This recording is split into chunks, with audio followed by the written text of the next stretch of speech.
peça de teatro.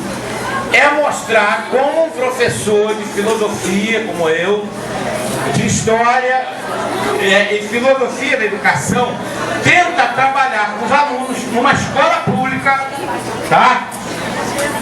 E para que aquela aula que às vezes torna filosofia difícil, chata, né?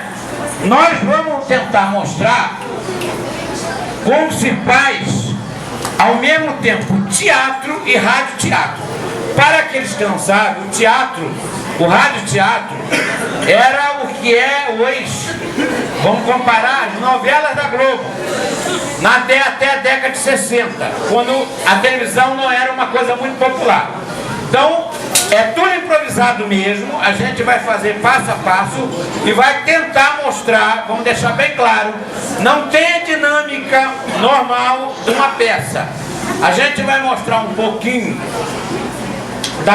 da filosofia de Maricá, da história de Maricá e do folclore de Maricá. Agora eu tenho de ir já em cena com eles lá para ajudar, como professor, para ajudar a dar a dinâmica.